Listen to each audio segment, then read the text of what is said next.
Lord Jesus, we just thank you for your presence, and we just give you glory and honor for everything that you have been doing and are doing and will be doing in our lives and at the bridge in this time. Lord, just speak to us, minister to us tonight from your word. We are hungry and we are looking to you. You are our source. So put your words in my mouth and help me speak. In the name of Jesus I pray. Amen. That was a really powerful testimony that Leopold shared. And, there's something about helping other people and investing in their lives. You cannot weigh it. I mean, it's like, okay, you're helping someone with 2,000 euros. Okay, what are you helping them with?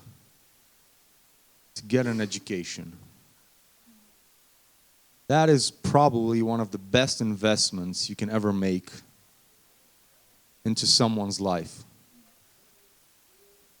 Are cineva nevoie de traducere? Toată lumea acoperită? Cineva care nu știe engleză? E cineva care nu mai știe? Acolo, ok? Okay. Education is probably one of the most important things that you can invest in as a parent, or especially as a parent. You would probably go to almost any means or to any means to help provide for your children a good education. And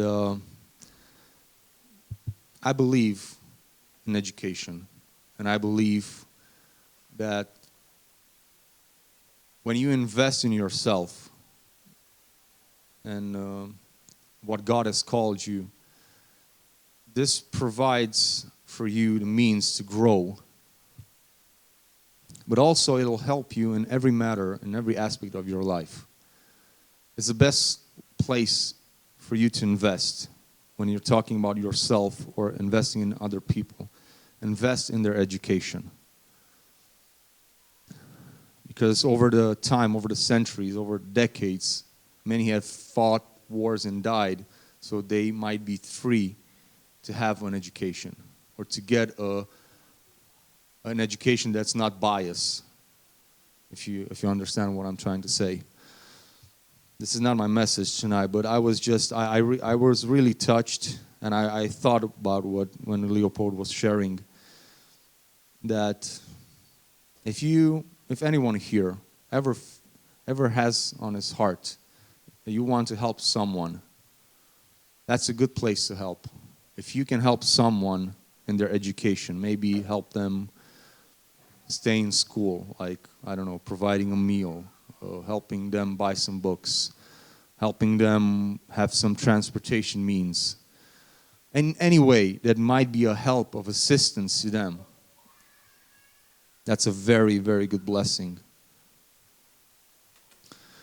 I remember someone offered another student to help them in learning maths. And doing so for over a year, like meeting each week and doing exercises and helping him. That way that person managed to get into university. You know what happened when he got into university? He started teaching math to other people who needed it. Now that's just amazing. You know, it's like what you sow,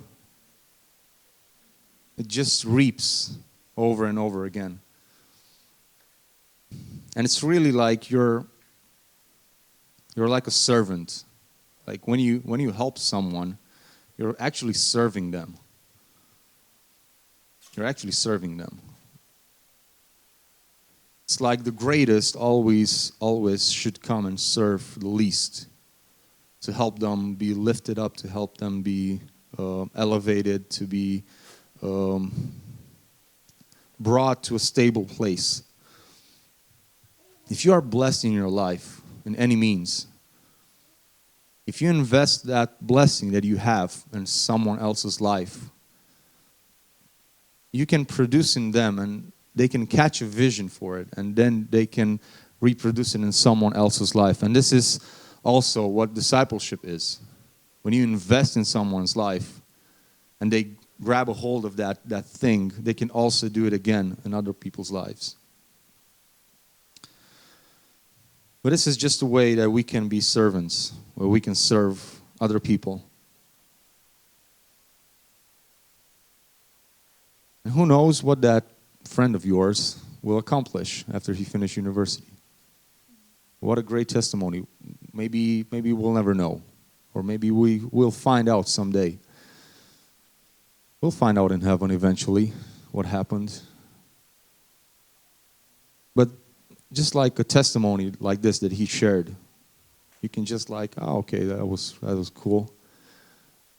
But what produces, what happens in time is really great and can be really powerful. So we are actually talking on the subject of servanthood, and the title of my message is Servanthood. And we will probably look into it for some verses and some passages. But I just want to say this. Serving is powerful.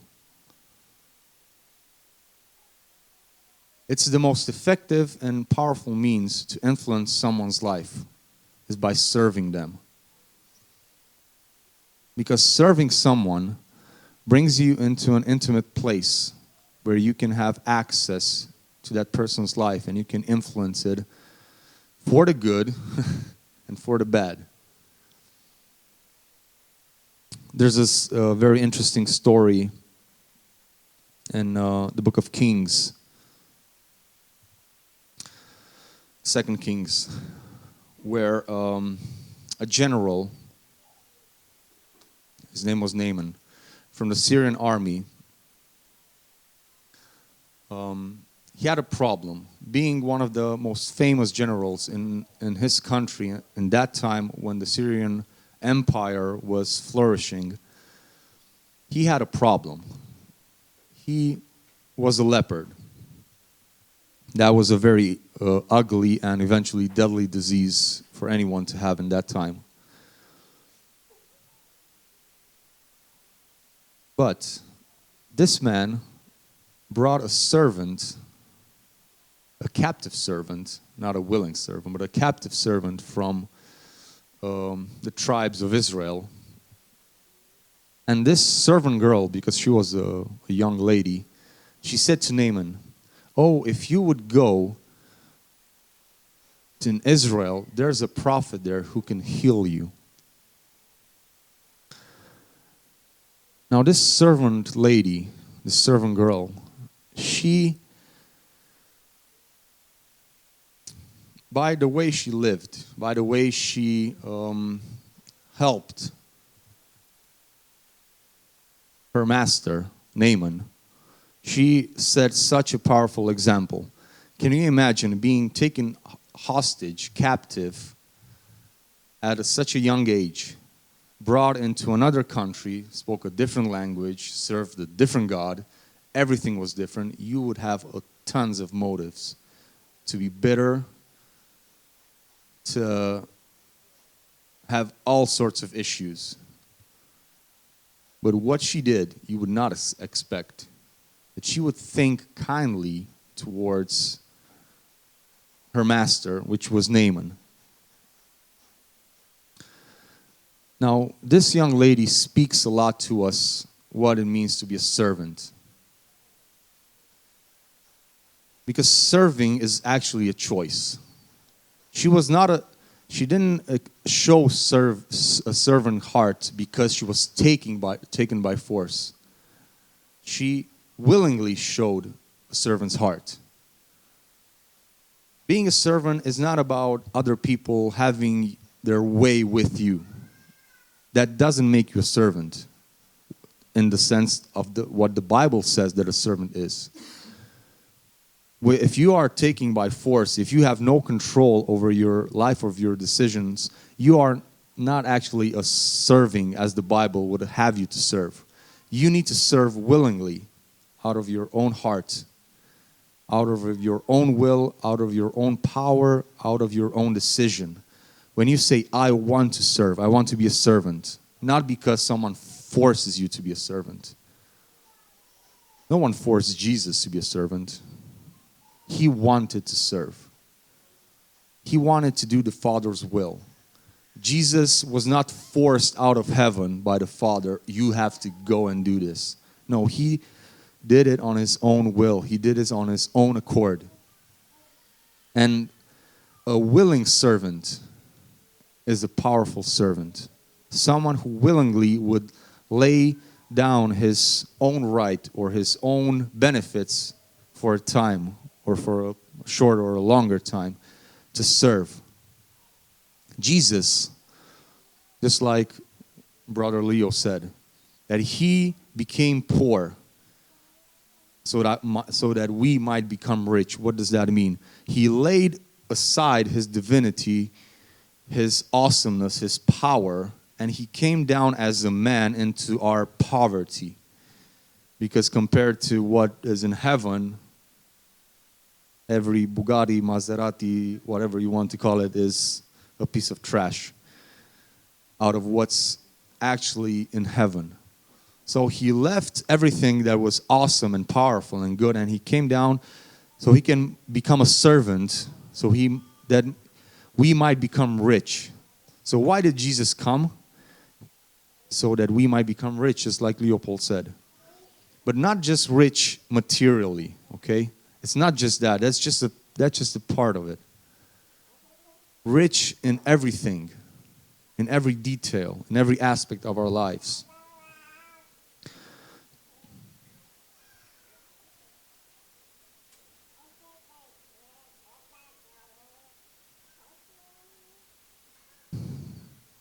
In John 13.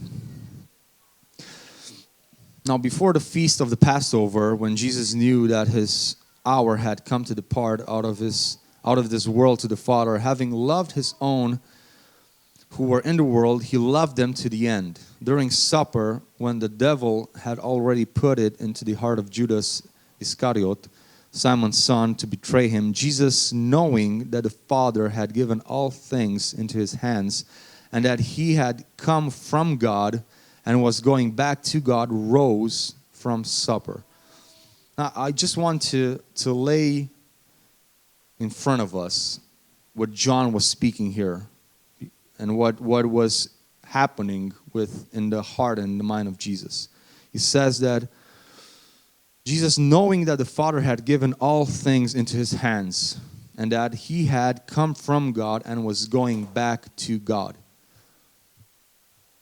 Serving, some people would say it like this: when you serve, it's like you're being erased. It's like you're erasing yourself out of the picture so that you might serve other people. It's like you're not present in a way that really matters as your personality or person, because you have to serve. That can be dangerous if you teach it just like this, because in a way it's true.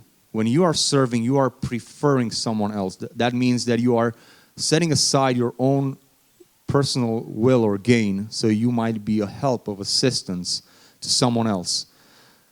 But you are still that person. You are still in control the whole time. You are willingly, consciously setting aside yourself so you might become a servant. And this is what it says, that Jesus, knowing that the Father had given all things into his hands, so he still knew, even in that moment, he still knew, I am the Son of God. I have everything in my hands. I have all authority and all power in my hands. And that he came from God and was going back to God. Now this is something really important for us to know. Because no matter in what we serve and where we are and what we are doing, God has chosen us to be his sons, his daughters. And in the end, we will all go back to the Father. he rose from supper.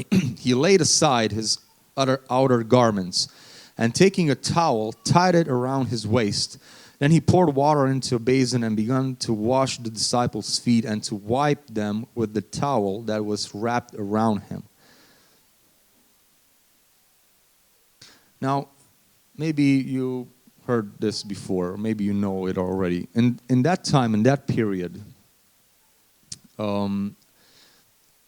washing people's feet would be a custom that everyone would have to do, because there was a lot of dirt, a lot of trash. Many people would throw their trash on the street, literally. Like, you might be shocked or offended if you would see that happening now in Romania. But yeah, they didn't have recycling anyway.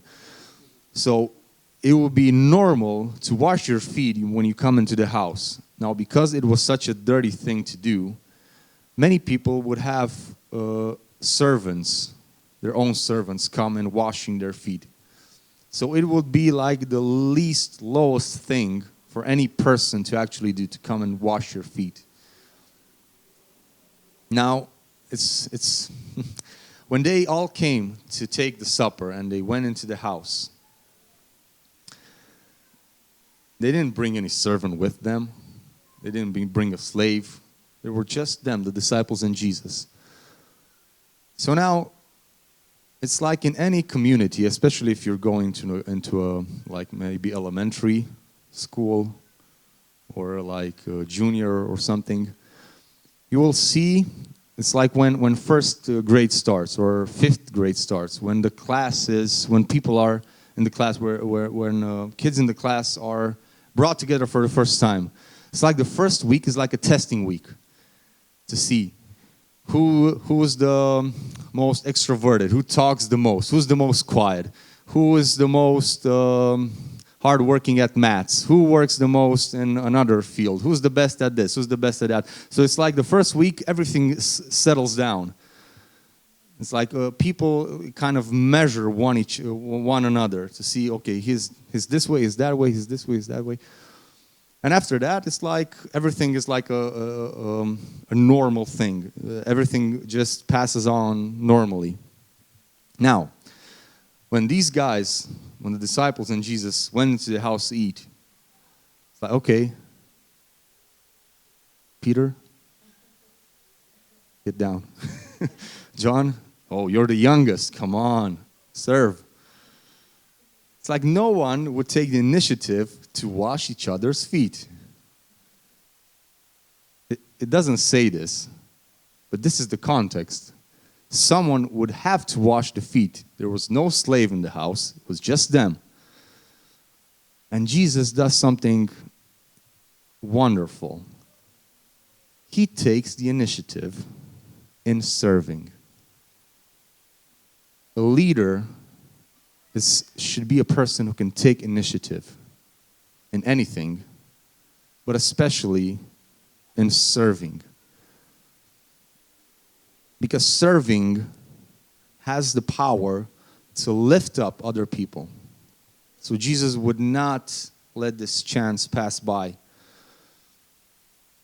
And he quietly doesn't say anything to anyone, just takes a towel, wraps it around himself, fills the basin full of water. I think the other guys were playing rock, paper, scissors to see who would have to wash each other's feet. Jesus just does his thing, and just while Peter was almost winning, scissors, paper, rock, Jesus gets down and starts washing his feet. And Peter was like, Lord, what are you doing? Sometimes it's shocking to see how people can serve. I remember when I first saw a very successful businessman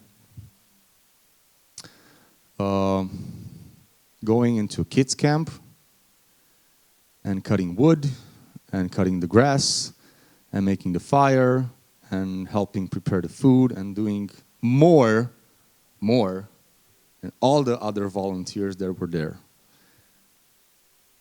Why? Because he was setting an example. Do you know after that day, when everyone saw him, everyone got more ambitious and wanted to do more. Because he said, if this old guy can do so much, it's like we're ashamed. Come on, we're young men, we're young ladies. We have to do more. Have the courage to take initiative to serve, even if it means doing the lowest thing. Because this is what Jesus did.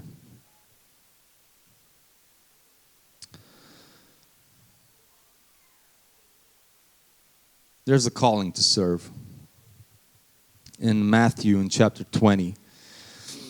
Then the mother of the sons of Zebedee came up to him with her sons, and kneeling before him, she asked him for something. And he said to her, "What do you want?" She said to him, "Say that these 2 sons of mine are to sit, one at your right hand and one at your left hand, in your kingdom." Jesus answered, "You do not know what you are asking. Are you able to drink the cup that I am to drink?" They said to him, "We are able." He said to them, "You will drink my cup, but to sit at my right hand and to sit at my left is not mine to grant, but it is for those to whom it has been prepared by my Father." And when the 10 heard it, they were indignant at the two brothers. But Jesus called them to him and said, "You know all the rulers of the Gentiles lord it over them, and their great ones exercise authority over them. It shall not be so among you. But whoever would be great among you must be your servant, and whoever would be first among you must be your slave. Even as the Son of Man came not to serve, but to serve, and to give his life as a ransom for many." This is still something that is a challenge, maybe to some of us, or to many of us, to understand this concept, that actually, in the eyes of God, those who serve are greater than those who just try to tell everyone what to do. Serving is actually something that comes from the heart. That's why I said, if someone forces you to serve, technically, you are not a servant. You are something close to what, humanly speaking, is a slave. It is by choice, by free will, by your own determination that you say, "I want to do this," and you keep that fire, that willingness to continue to serve. So in this case, the 2 brothers, or maybe actually the mother, I don't know which one was which. Did the brothers want it, or the mother wanted for the brothers? And Jesus basically told them, what do you want to be great, to be seen? Everyone to see you, everyone to applaud you, everyone to say, "Oh, these are the 2 men who sit at the right and the left hand of Jesus." Jesus said, "Okay,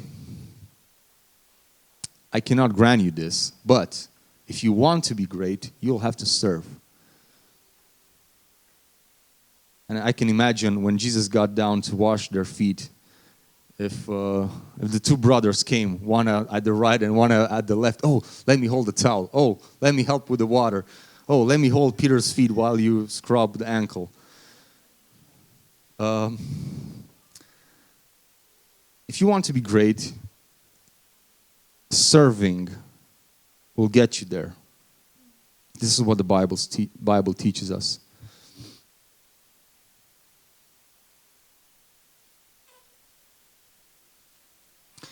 In Colossians chapter 3, verse 23 and 24, we can see how a servant's attitude is.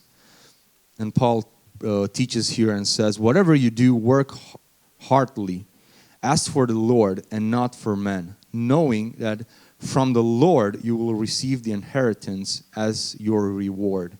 You are serving the Lord Christ." Now, this would be one of the foundation stones of serving. that when we serve, we are not serving men, but we are serving God. And this is something that we really need to really get it and to understand. Because if we are actually serving men, we won't last very much in serving. And there's a couple of reasons for it, and I'll just maybe tell one or two. But men have temper.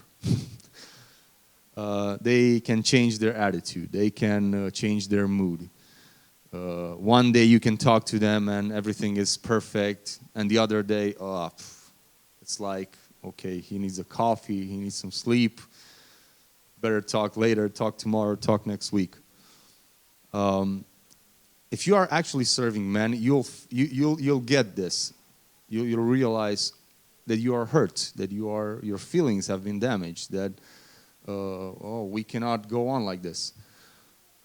And you will put down serving when you feel your feelings damaged. Now, I'm not saying that you should not try to talk to your boss or to your pastor or to your leader or whoever to get things settled. That's not what I'm saying. You should definitely try to do that. But when it comes to our own heart, we have to know what I'm doing now, I'm doing because God told me to. I'm doing because God asked me to do it. God called me. God anointed me to do it. So I'm doing it. Doesn't matter who I'm serving. I'm like, who's my superior? You know that superiors can change. It's like in a company. Sometimes your boss changes. You had a very nice experience with your previous boss, but now he moved on, and someone else is coming in the company.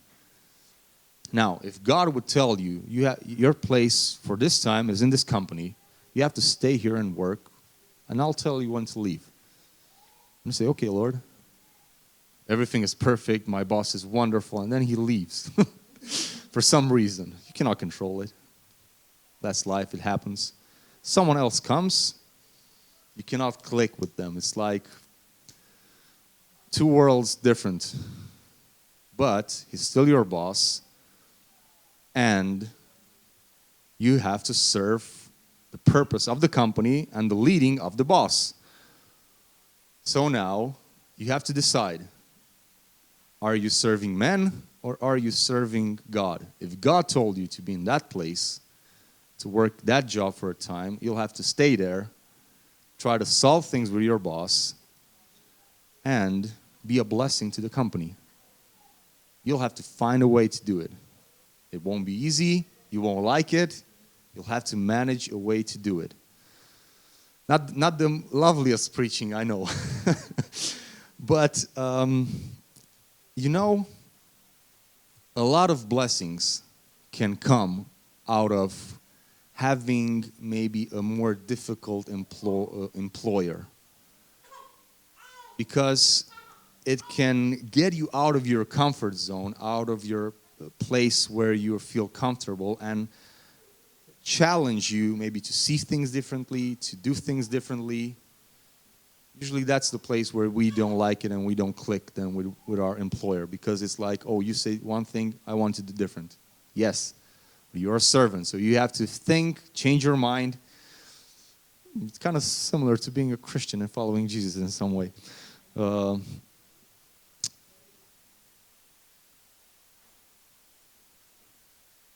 It's very interesting. This is a very short testimony coming from me. When I got my first job working at a company in Mare, my very first job. So I started working there, and even from the first month, I would see things, oh, this is not okay, this has to change, this is not okay, this has to change, has to be done differently. And whenever I would try to speak with my boss about it, he wouldn't listen.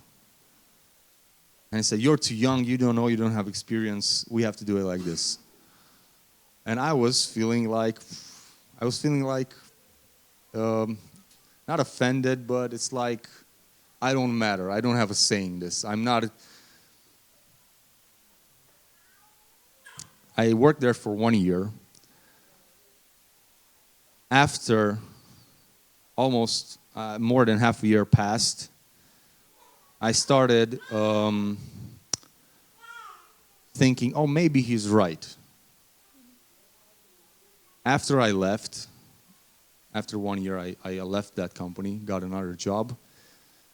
My conclusion was, he was right. And to this day, I say he's one of the best employers I ever had. What started out as, I don't agree with you, I see things differently, this is not okay, ended up with me now, after a lot of experience, just like you said, you're too young, you don't really have experience. I would say now, he was one of the best employers I ever had. Full of wisdom, he knew how to do everything with wisdom, but I didn't see it. Many times, when we serve, we don't see everything, we don't understand everything, we don't see all the details, we don't have everything settled out. Sometimes we can get feedback, sometimes not. But if God puts you in that place, if you continue to serve, God will open up your understanding and your employers or your leaders or your pastors' understanding in areas maybe where you see things differently. Of course, pastors can learn from people serving. I mean, pastors are humans, are people. Subject also to mistake. It's like iron that sharpens iron. If you stay in that place where God puts you and you serve, you will grow and you will gain wisdom and you will gain knowledge and you will gain experience, which will help you, definitely help you in the future and in the places that God will send you eventually.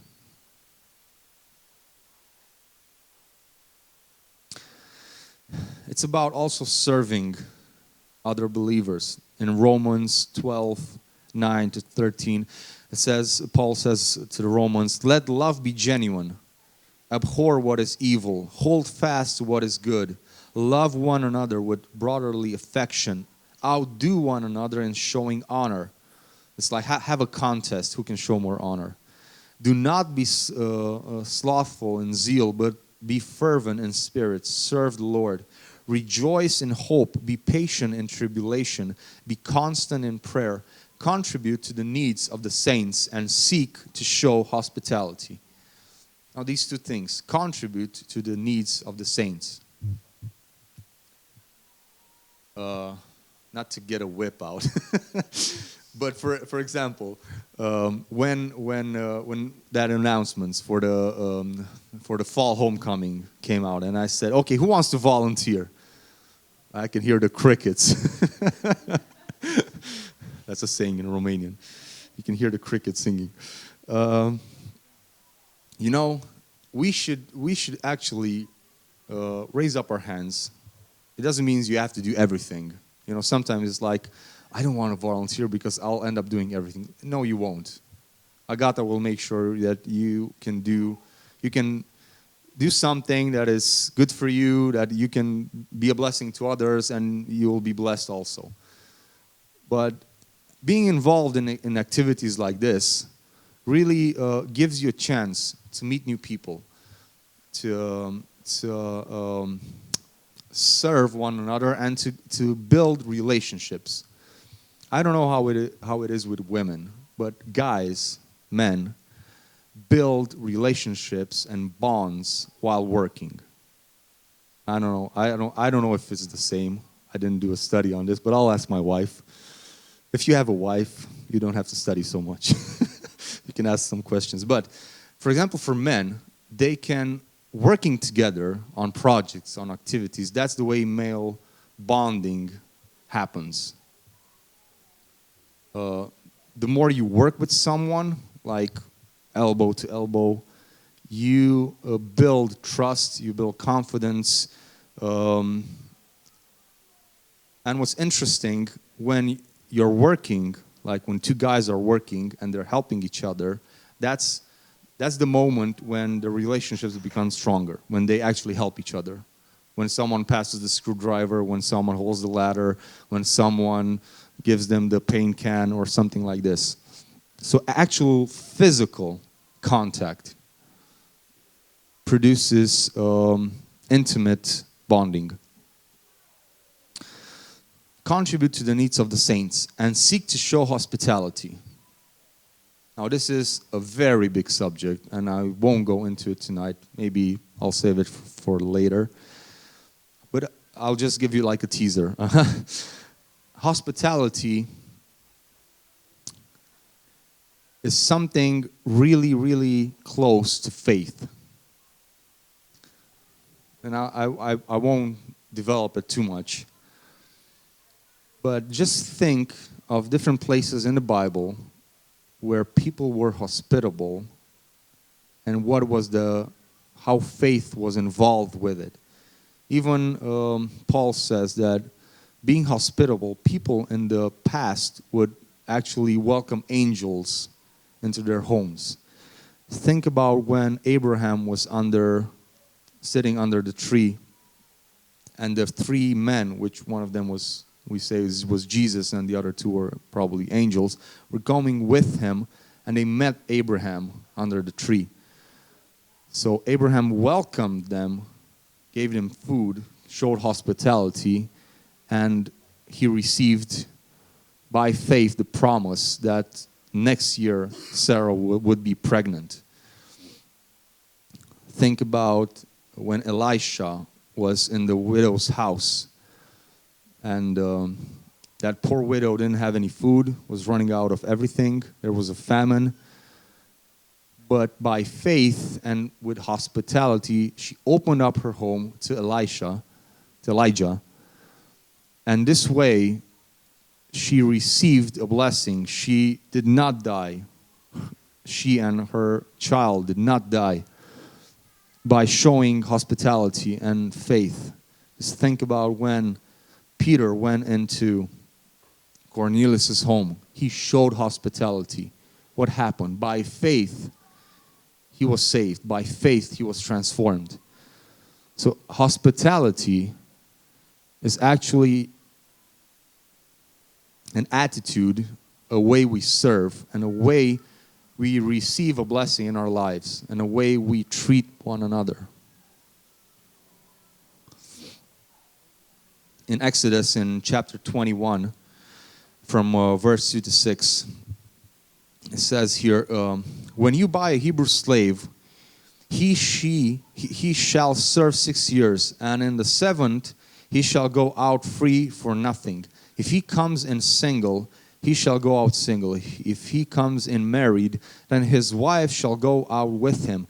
If his master gives him a wife and she bears him sons or daughters, the wife and her children shall be her master's, and he shall go out alone. But if the slave plainly says, I love my master, my wife, and my children, I will not go out free, then his master shall bring him to God.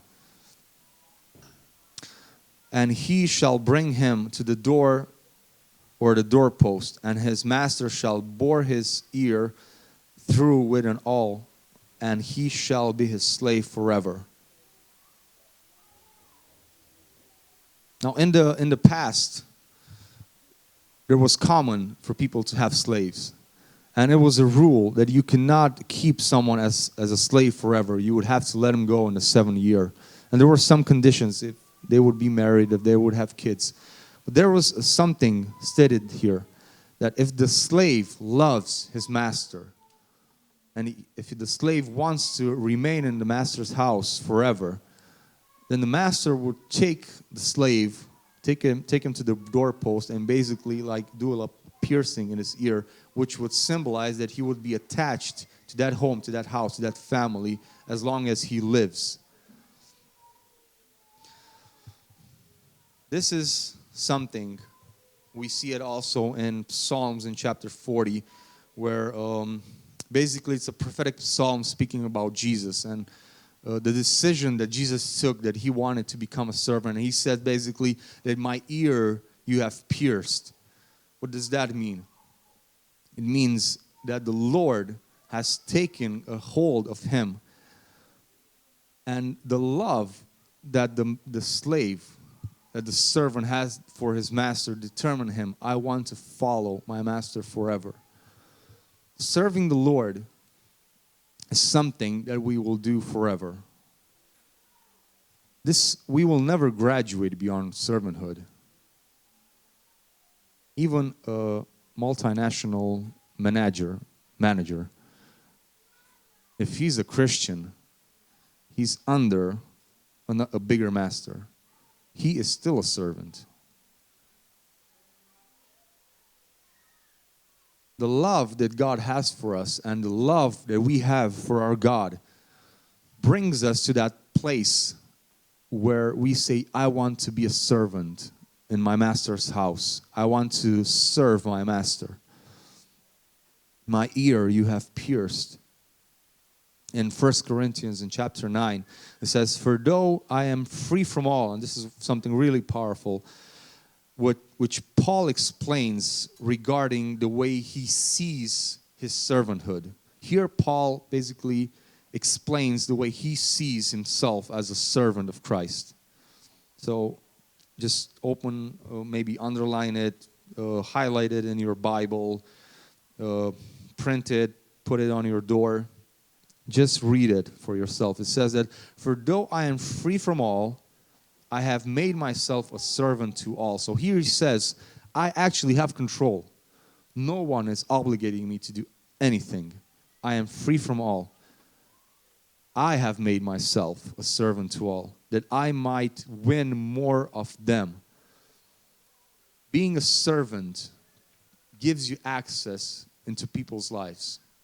Gives you access so you might witness to them the love of God.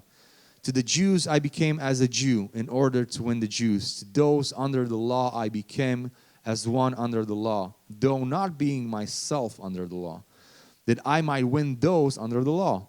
To those outside the law I became as one outside the law, not being outside the law of God, but under the law of Christ, so I might win those outside the law. To the weak I became weak, that I might win the weak.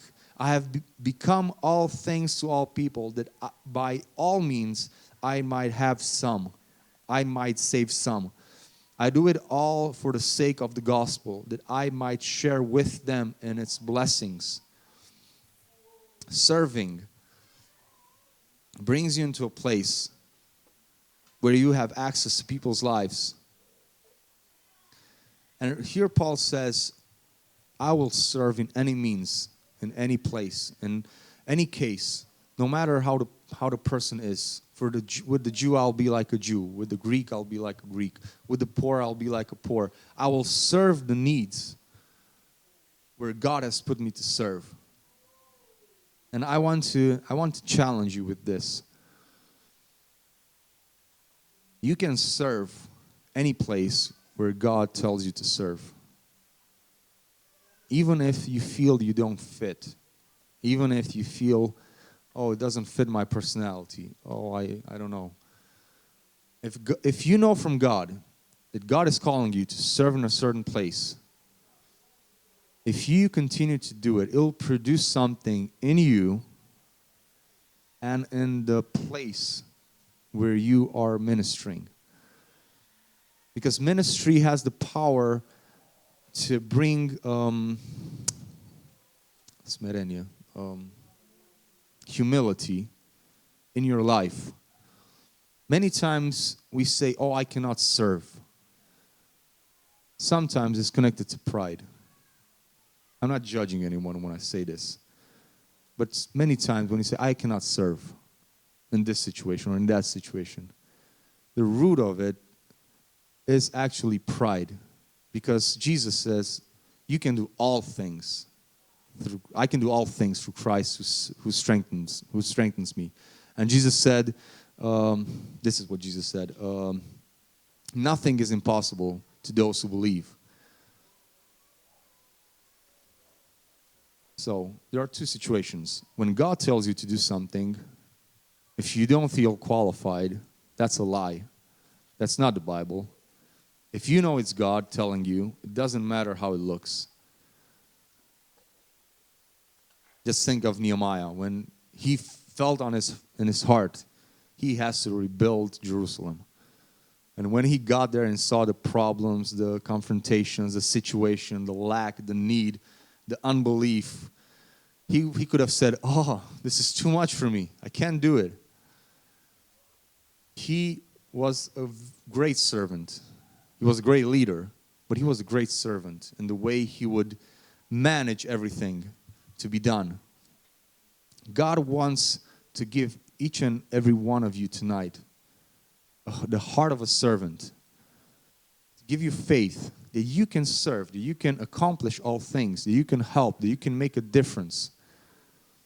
If God called you to serve, it doesn't matter how it looks. If you know it's God, do everything that you can. Pray to see that job being done. This is not just for the church. I know people who said, God told me to get a job in that place. God told me to work in that place. And then I heard a lot of complaints, a lot of, I don't like it, I don't know. I said, well, did God change his mind? I said, I didn't hear anything. Well then, continue to work there, continue to be faithful, continue to do everything that you can so that you can be a blessing. Some people say it, and I'll say it too because it's true. I don't like it how it sounds. But sometimes in this situation, serving is like a slow process of dying to oneself. It's like the pride is dying. The egocentric part of you is dying. That's what's dying. If it hurts, that means you're attached to it.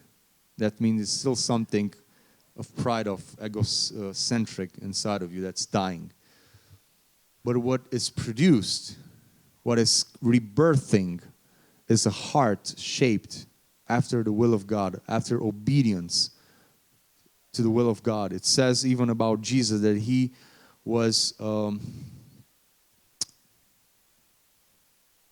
I'm trying to quote a verse, but I can't remember it exactly, so I won't go there. But when you're serving, there is something dying. If you're serving in a place that God has called you to serve, you will feel something dying at one point. Don't be scared.